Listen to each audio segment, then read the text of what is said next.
Mukama waffe yeebazibwe nnyo. Komera ab'emikwano n'okuwa obuyinza eri Katonda nga ndi ku nsonga y'endagaano z'obwakabaka naye nga nti obwakabaka bulimu ebitundu bisatu. Obwakabaka obwensikirano bulimu ebitundu bibiri. Obwa Mukama waffe Yesu Kristo kuba yabusikira bwansikirano tebukubwako kalulu, n'obwakabaka buno butene mu ggwanga Uganda obutakubwako kalulu. Ate era kutugatta ne gavumenti yaffe naye nga Katonda agitwala ng'obwakabaka. Naye ate obwakabaka bwa Kristo munda bwekweseemu nabo bakabaka abafuga abenja okwogerako oluvannyuma.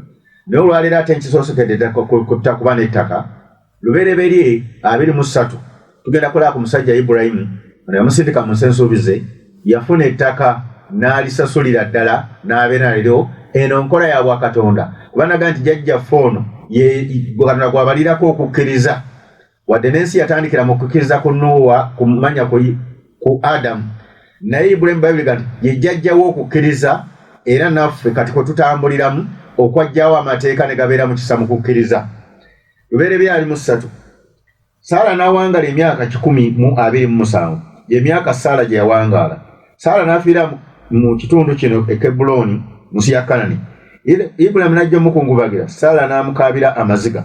Ibulayimu n'agolokoka n'ava eri omulambo gwe n'agamba abaana ba Keesi nti, ndi mugenyi mutambuze gye muli, mumpe ekifo eky'okuziikamu okuba entaana okuba obutaka mu nsi yammwe, nzika omulambo gwange obutagulabangako.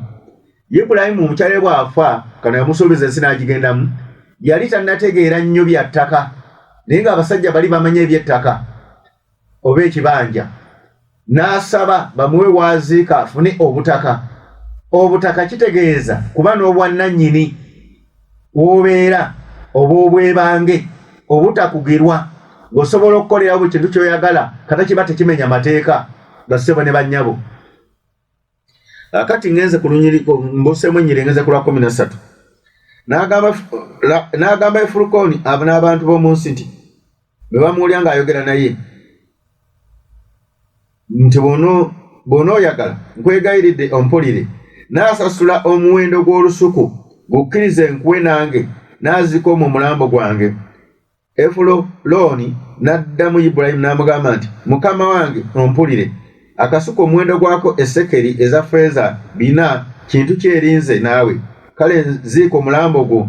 Ibulayimu n'awa Efulolooni. Ibulayimu n'agerera Efulooni effeeza yali agambye abaana ba Keesi nga bawulira, esekeri eza ffeeza 4 nga ffeeza eya bulijjo ey'omuguzi bwe yali. Olusuku lwa Efulooni olwali mu Makupeera etunuulira Mawuli, olusuku n'empuku yalimu n'emiti gyonna egyali mu lusuku gyali mu nsalo yaalwo yonna okwetoolola, byanywezebwa eri Ibulayimu okuba obutaka mu maaso g'abaana ba Keesi ne mu maaso ga bo bonna abayingiranga mu mulyango gw'ekibuga mu kibuga kye. Bayibuli eyigiriza ti Ibulayimu n'alabuka n'agula ne ssente ze n'aba n'obuyinza obw'obubange mu nsi eyo wadde Katonda yali agimusuubizza. Ye yamusuubiza ogigendamu naye ng'ate ateekwa okugula okuba n'obwannannyini bassebo ne bannyabo. Ekigambo ky'obwannannyini kya bwakatonda bwe kibanga kyabikulwa kibeerewo, oba abazungu bajja ne bayongera ne bakinyweza, kya bwakatonda.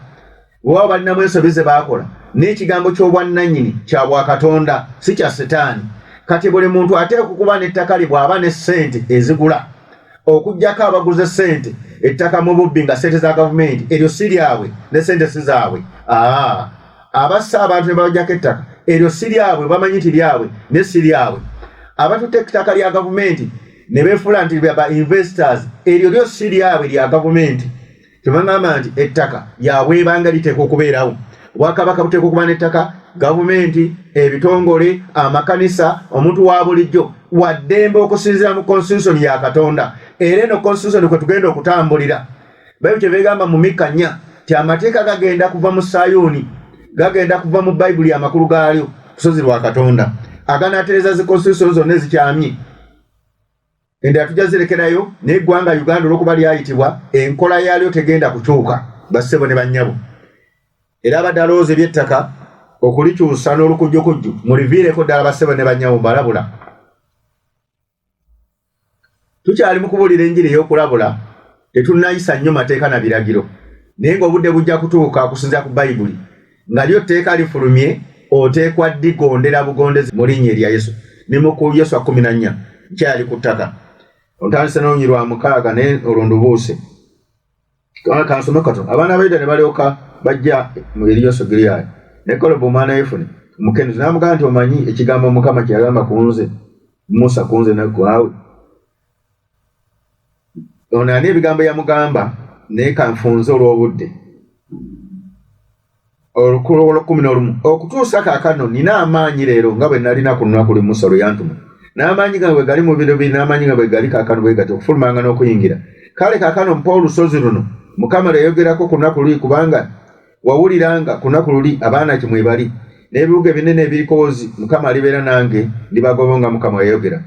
Yoswa n'amusabira omukisa n'awa Kalebu omwana Yefune Kebbulooni okuba obusika.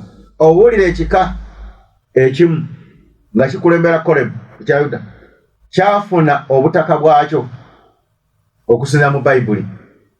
Yoswa yagenda n'asaba manya Kalebu n'asaba Yoswa yali akulya mu biseera ebyo minisitule ya landisi ya Katonda nga yagabanya n'amuwa n'akola ennono ezaali zeetaagisa kubanga bagamba okusaba omukisa temumanyi makulu gaakyo n'ekitegeeza kuguloba n'okuwa emisolo ge makulu agali emabega mu Bayibuli omukisa kyekitegeeza. N'afuna obuyinza basobole okulwanira ettaka eryo nga Katonda bwe yali abasuubizza, basobole okulitwala, basobole okulibeeramu bassebo ne bannyabo ne balyoka batuula mu nsi eyo mu kitundu ekyo. Ate tugenda mu 15 onyirwa 14 tukakula 19 ate ojja kulaba Kalebu gye yafuna ng'ate awaako omwana we oba omutabani we yawasa muwala we yamuyamba okulwana nga naye amukwasako ekitundu ekitegeeza ebigambo by'ettaka oba ebibanja kya Bayibuli bassebo ne bannyabo. Obutaleeta ntalo ntasa Uganda, obutaleeta lutalo kubanga nze mmanyi ekikwata ku ttaka kigenda kuleeta olutalo lwe bayita kasigu. Otagenda kuleka mwana muzzukulu. Kale kano ky'abantumye nti buulira abantu bange okusobya kwabwe bakuveemu batereeze bakolenge ekigambo kyange kubanga ekigambo kyange kitala kijja kubalya muliro kujja kubookya. 15 olunyiriri nga 14 Kalebu n'agobamu abaana basatu.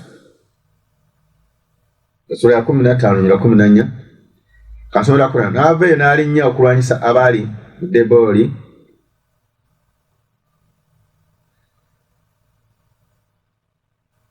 Kansomera 16 Kalebu n'ayogera nti anaakuba Akiriya Suseferi n'akimenya yonna amuwa muwala wange Akusa okumuwasa. Suneri omwana wa Kenazi muganda wa Kalebu n'akimenya n'amuwa Akusa muwala we okumuwasa. Awo bwe bayajja gy'ali n'asabisa kitaawe olusuku n'ava ku ndogo ye. Kalebu n'amugamba nti oyagala ki? N'ayogera nti mpa omukisa kubanga ontadde mu nsi ey'obukiiko bwa ddyo, pa enzizi ez'amazzi n'amuwa enzizi ez'engulu n'ez'emmanga. Ono Kalebu yagamba anaamuyambako okulwana olutalo kubanga bawasanga mu baganda baye nga tawasa mu nnyumba ye yennyini. Kaakati mutabani wa muganda n'agamba ngenda kulwana olutalo, amuyamba n'aluwangula. Bwe yaluwangula n'amuwa muwala we ng'endagaano bwe yali, naye ng'ate omuwala alina okufuna obusika. Njogera ne ku busika kamboogereko ebintu by'ensikirano ng'alina okufuna obusika obwo, era obusika obwo baabusaba Kalebu n'abubawa nga balina okuwaayo n'omusolo okubawa obuyinza, n'abawa obusika ne babutuulamu. Kati ekigambo ky'ettaka kye njogerako n'obwakabaka n'abantu ba bulijjo n'ebitongole ne gavumenti ndi kya Bayibuli, era tuteekwa okuza okukyegendereza. Tetujja kufaanana ng'amawanga malala. Amawanga amalala gayinza okubeerawo kubanga ne Misiri ekyagireetera bali okugula yali kubeera na njala, kubeera mu mbeera nzibu. Kaakati enjala ereme kututwala kwefuula batategeera. Enjala ejja kuvawo bassebo ne bannyabo. Ekitegeeza tukuume nnyo obutaka bwaffe, tufube nnyo okukulaakulanya eggwanga. Tekigaana omuntu yenna ne bw'ava mu nkole n'agula mu Buganda kataagula ne ssente ze, oba avudde mu Buganda n'agula mu Acholi kataagula ne ssente ze nga z'amazima. Ekyo tekina buzibu kubanga buli omu awa ddembe okutuula wayagala naye ng'aguze naye ng'alinawo obusika bwe bassebo ne bannyabo. Haleluya! Ekyo ndoza tukitegedde bulungi. Kangendeko mu kitabo kimu eyo nveeyo ngende ku Bwakabaka. Njagala genda ku Bwakabaka, ngenza mu kitabo kya Nekemeya essula 11 yoke ngende ku Bwakabaka obw'omwoyo nabwo mbwogereko.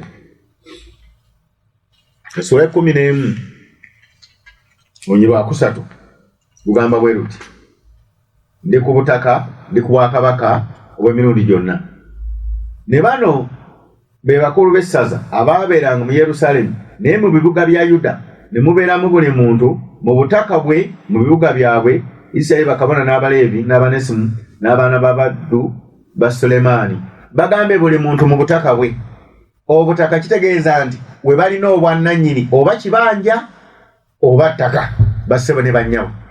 Ti gavumenti yaffe eteeka okulabuka okwegendereza nnyo ekitala, okwegendereza nnyo obwakabaka bwa Katonda, okwegendereza obutalinnyirira kigambo kya Katonda, obutafuuka batujju ba Katonda, kubanga omusango gw'obutujju ogwo muzibu nnyo. Kati otandika okulwanyisa Katonda akutwalanga mutujju. Kibanda zi gavumenti zigamba nti bano batujju abatulwanyisa.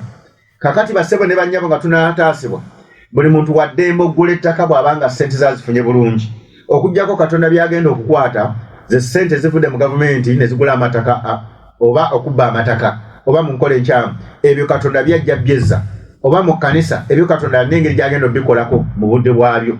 N'ebino byofunye mu makuba g'amatuufu nga wabikolerera, ebyo Katonda tabirinaako buzibu, tabirinaako mitawaana, okuggyako byayagala nti oba omuweeko, kubanga Katonda tugamba ne tumuwa ettaka. Kitegeeza n'amakanisa gengendako olwaleero bwakabaka bwa Katonda buteeka okuba n'ettaka. Tandise ku kanisa ne mu kitabo ky'okubikulirwa 5 Onyirwa 10 njogera ku bwakabaka bwa Katonda bolina nabwo buteeka okuba n'ettaka. Bayibuli kyebegamba, Yesu yali ayogera n'annyonnyola bw'ati. Yesu yagamba bw'ati mu Matayo 22:17 okweyongerayo nti nno ebya Kayisaali mubiwe Kayisaali n'ebya Katonda mubiwe Katonda. Ng'ategeeza emisolo, kuba baali babuuza misolo, ti gavumenti erina okufuna emisolo gyayo, obwakabaka bwa Kabaganda bufuna emisolo gyabo mu certificate n'ebirala butegese n'obulala bibutegeka. Then ate n'obwakabaka bwa Katonda, kuba bonna bwakabaka bwa Katonda, naye buno ngamba buno obw'omwoyo buteeka okufuna emisolo oba ebintu byabo ng'olwaga nti bino tubiwadde New Eden oba bino tubiwadde bano, essente zino bimu eby'ekkumi na bino bigenda mu buweereza buno, misolo gya bwakabaka bwa Katonda. Negyo nja gikaatiriza mu maaso. So sena kubikula 3 twogere ku Olunyirwa 21 njogera ate ku bwakabaka obw'omwoyo. Olugamba bwe ruti awangula ndimu okutulamu nange ku ntebe yange ey'obwakabaka, era nga nange bwe nawangula ne ntulamu ne kitange ku ntebe ey'obwakabaka. Bayibuli egamba ate bino tebigamba batali balokole, tegamba bwakabaka obwa kitiibwa omutebi, eyogera kufa abalokole nti bwe tuwangula Katonda waatuteese waatuyitidde naddala nga tuli baweereza, atutuuza wamu ku ntebe ye ey'obwakabaka ne tuyimira naye okufuga ate ensi okusinza ku Bayibuli. Amakulu tulina obufuzi bwa mirundi 2 oba egy'enjawulo, buli obw'ensi nga tobwawudde obugase wamu, naye n'obufuzi bw'omwoyo. Bayibuli kyebigamba nti ebya Kayisaali mubimuwe n'ebya Katonda mubimuwe. Kayisaali yali ategeeza zi gavumenti emisolo, yali tategeeza genda wa sitaani, yali ategeeza emisolo gya gavumenti n'ebintu bya gavumenti kata bibeera mu nkola nnungamu etali yakunyigiriza abantu, kuba waliwo ebiteetaagisaako misolo ate waliwo ebyetaagisa emisolo. Haleluya. Then newa Katonda eriyo ebyetaagisa emisolo gyayo bimu bya 10 biweebwayo kino na kiri mu nkola entuufu etali ya bubbi. Ngenze Matayo mu kubikula 5 egamba bweti Olunyirwa 10 n'abafuula eri Katonda waffe obwakabaka era bakabona abafuga ku nsi, nti obwakabaka baffe abaweereza naddala mulembe guno nga Katonda bwagenda ofuga ensi. Bayibuli ebiyise bwakabona tufuga ku nsi. Amakulu tulina obuyinza senga tubukolerera n'obusobozi Katonda byatuteekamu okutuula ne Mukama waffe Yesu ku nsi, nga ffe tutuula mu bifo bye, okuyimira mu kifo kye, okufuga ensi, okubaako bye tulagira ensi n'ebigondera, okubaako bye tuteekawo ensi n'ebikyukiramu, okubaako engeri gye tutereeza amawanga, okubaako engeri gye tutereeza mu linnya erya Yesu zi constitution n'abantu bonna abakyamye. Kitegeeza nti obufuzi bwa Kristo bwa bukola nga bukola emirundi 2, bukolera mu bakabona ne mu bafuzi bali ab'ensi bassebo ne bannyabo, kubanga nabo babaako bye batereeza oba bye bakwasisa amateeka n'ebiragiro. Nga gavumenti bweteekawo amateeka gayo amalungi, toyimira mu kkoona n'olimiramu ne bakukwata. Bufuzi bwansi bwe bukola ekyo. Tokola kino bwota omuntu nawe tujja kukuta obufuzi bwansi we bukola ekyo ate obwaffe bwe bukola mu nkola ndala bassebo ne bannyabo ne bonna busigala bwakabaka bonna busigala bufuzi amakulu Katonda waba n'obufuzi n'obwakabaka buteeka okuba nabo n'ettaka kitegeeza n'amakanisa gaddembe okuba n'ettaka n'ebitongole by'obwakatonda so n'ebitongole ebirala bassebo ne bannyabo kubanga tebijja kubeerawo nga tebirina ttaka teri bwakabaka bubeerawo nga tebulina ttaka teri gavumenti ebeerawo nga terina ttaka bweba teririna yemanyi esasule bannannyini abalirina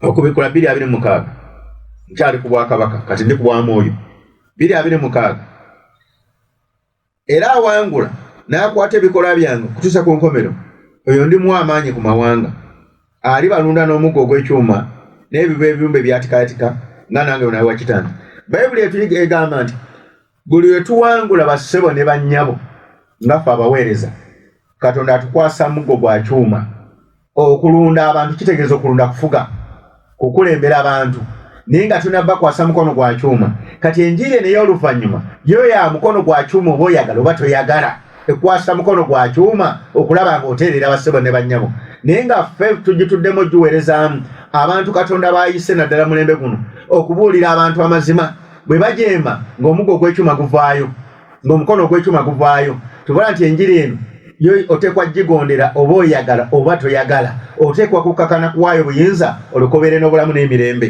bassebo ne bannyabo ebyo ne ŋŋamba nti njogedde ku bwakabaka ne njogera ne ku bw'omwoyo be baweereza naye soogera ku baweereza bayita bannakyeyitize bannakyeyitize be bano be basumba babansomesa Bible school n'entegeera ya Bible school naye nga teyayitibwa we bamuyita nakyeyitize be basumba banalowooza nti ekkanisa efuna nnyo aba bayita nakyeyitize be basumba abayamba ku gavumenti okubega bayita bannakyeyitize bali mu biti bya bannakyeyitize n'abalogologa balaba nti bwe tukola obufumufumu ne tufuula ng'ekkanisa abo bonna babasumba babayita bannakyeyitize tebasobola kufuna maanyi n'amafuta ga Bwakatonda gayimirira ku mazima kugoogera ng'oggyeko abagudde obugwi nga baali Bakatonda abasobola okudda ne bakyuka n'abalogo basobola okukyukira ddala n'abaloba ne bakakkana naye bwe babanga teoli nnakyeyitize nga Katonda yakuyita akuwa obuyinza okuyimirira olabe nga owangula olyoke okozesa obuyinza obwo nga kabaka bayibuli etuyise bakabaka ate bakabona abafuga ku nsi bassebo ne bannyabo era ebigambo byenjogera bya bufuzi bwa Katonda toyinza kubyawukanya na bufuzi bwa nsi n'ogamba nti abasumba teboogera ku bya bufuzi nedda bayibuli eyo yennannyini bya bufuzi yennannyini bya bwakabaka okutereeza buli kintu bassebo ne bannyabo kati enjiri gyembuli abassebo ne bannyabo yakutaasa bannayuganda nga tunagenda ku mawanga malala kubanga eggwanga Uganda lirina okukyuka tulina okukkakana wansi ffenna tulina okuwaayo obuyinza tulina okuddiza Katonda ekitiibwa tulyoke tufuuke bannayuganda abalungi nga tusobola okuteesa ne tutula ku mmeeza emu ti gavumenti yaffe bino byayo bino byakabaka ba Buganda bino by'abantu ba bulijjo bino bya bitongole teri ayingirira munne kyo bulabayo gavumenti ku ttaka lyayo lyerina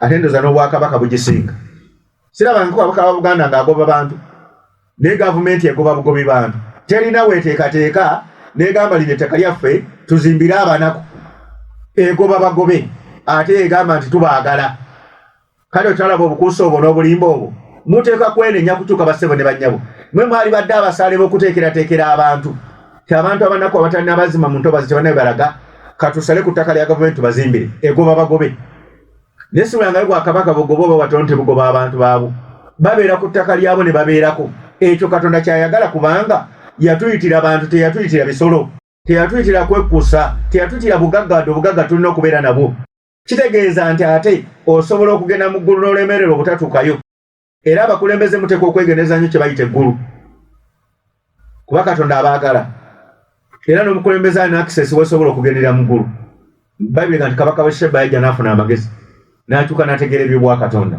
naye kitegeeza nti ne mu ggulu agenda kugira kikubeera bayibuli ebyogera kitegeeza nti omukulembeze ateekwa okumanya amazima gonna ti ebintu ebikolebwa mu ggwanga ebisinga bikyamu biteekwa okukyuka bannayuganda muteekeddwa okumanya nti bagamba nti omulembe gukaddiye ne gavumenti ekaddiye erina kukyuka kwenenya tobolaba nti gavumenti beeyogera ne memba palamenti kati bateesa mbu ate tuleete n'abaana abawala nabo bamire piruzi nga tebanneetuuka baleme okuzaala amagezi gabaweddeko bassebo ne bannyabo nsaba Mukama bankumira bampera omukisa enjiri eyo mugyeyune yegenda okutulasa mu linnya erya Yesu.